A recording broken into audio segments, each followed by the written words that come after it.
The juxtaposition of Islam as the polar opposite of the values held dear in the West, freedom, equality, and tolerance, is not consistent with history.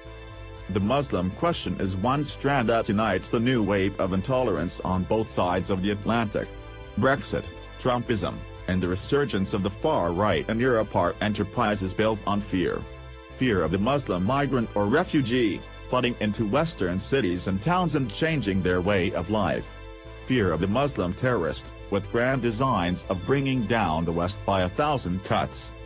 But amid this rising xenophobia, another fascinating trend is emerging. There's a new generation of progressive, practicing Muslims who have become the torchbearers of Western, postmodern pluralism. Last June, London Mayor Sadiq Khan, while observing the Ramadan fast, led the city's gay pride parade and slammed the pro-Brexit vote. He reassured Europeans living in the city that they are welcome and their presence in London will not change as a result of this referendum. While white English and Welsh hyper-nationalists aim to pull Britain away from Europe, Khan, and many other sons and daughters of former colonial subjects, are defending the post-war idea of an integrated Europe. Khan, in fact, aims to build bridges in all directions. His first act coming into office this year was to participate in London's annual Holocaust Memorial.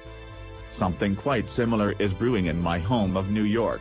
The old vanguard of the Muslim community leadership in New York City is being replaced by a younger lot that has endorsed uber progressives like Bernie Sanders, Bill de Blasio, and Zephyr Teachout. They include hijab-clad Muslim women who support abortion rights, the Black Lives Matter movement, and LGBT equality. Last year, I followed Ali Najmi, a Queens lawyer and activist, as he ran for the Democratic nomination in an open New York City Council seat. Najmi campaigned as an ardent supporter of Black Lives Matter and LGBT rights, to his own detriment. While his district is heavily Democratic, it is also socially conservative. Najmi's opponents used his support for both police reform and gay rights against him, contributing to his loss. As we drove through the leafy streets of eastern Queens, I asked Najmi why he supported LGBT rights when it served no political benefit in his part of Queens. He said that the LGBT community has stood by the side of the city's Muslims as they faced threats to their civil liberties from local and federal law enforcement.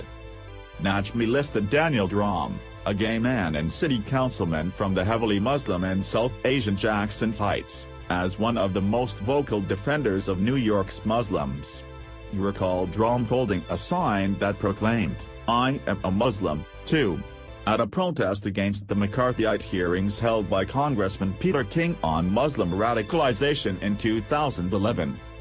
For Najmi and others like him, the path toward progressivism began with these post-9/11 alliances to defend Muslim civil liberties.